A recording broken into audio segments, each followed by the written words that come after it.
I think one way or another it's going to come back to the lending side regardless, because most real estate agents, before they actually take people out and show them properties, they want to know that someone's pre-approved for financing and that the mortgage side is in line. So I think even if they meet with a real estate agent before they meet with us, that's totally okay.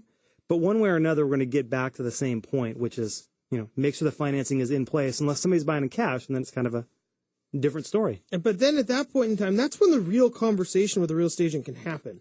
I mean, that's where they know their numbers. That's where they can effectively talk to somebody who's going to show them houses, knowing that, well, A, they can buy the house they're looking for.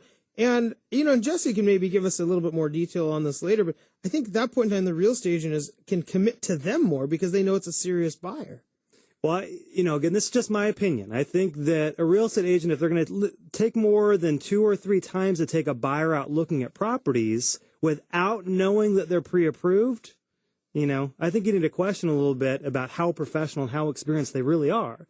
If a true professional values their time, they're going to have a great consultation with a client, really understand their needs and objectives, and then make sure that they have the financing at least in line and moving forward, so that way they know what they're committing their time to, that a client's serious. Not maybe we're looking to buy right away, but at least serious about the process. And the lending side is a huge part of that. Ryan, let's talk a little bit more about timeline.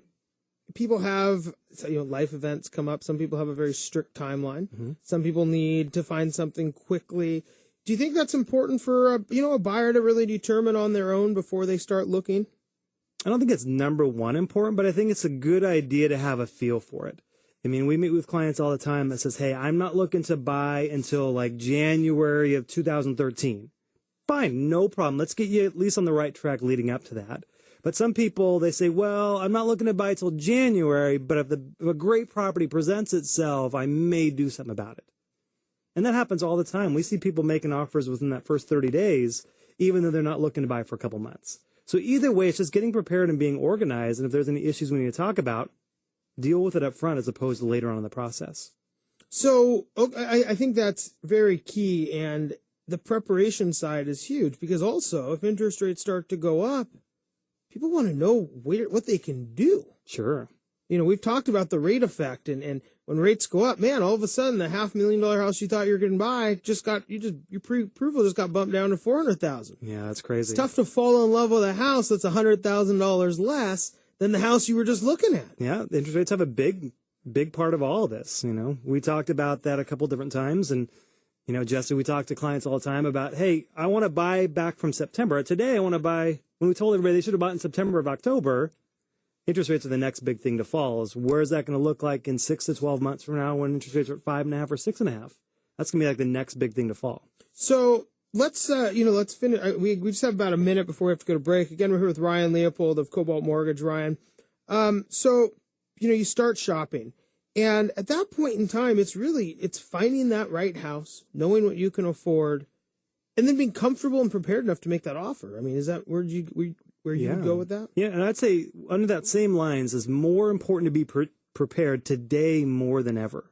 So to finish kind of the timeline off, is someone is prepared, they're organized, they find a house they love, they make an offer, and the offer gets accepted, and usually the time to close is about 30 days. And at that point in time, hopefully you have a great relationship established with your lender. They're going to come in, finalize a strategy, finalize rates on that time, and then on that day is when everything kind of starts.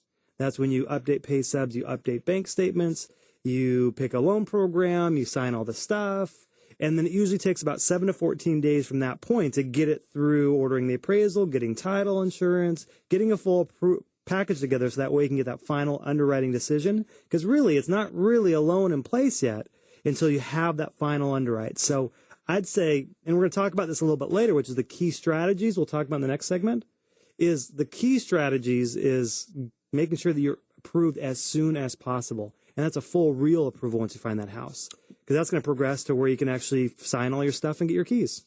Well, Ryan, we have to go to break, but it's a good thing you brought up, getting that full lender approval, because part of that approval process is getting an appraisal, and that's different than an inspection. This is when they're actually going to tell you what the value of the house is. And I tell you, right now more than ever, people are always wondering, or I would say they're not wondering, they're upset or happy.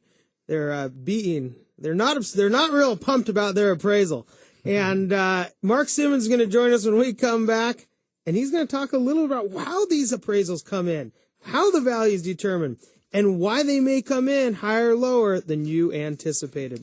That's Ryan Leopold. I'm Ben Brashen. You're listening to Brashenomics.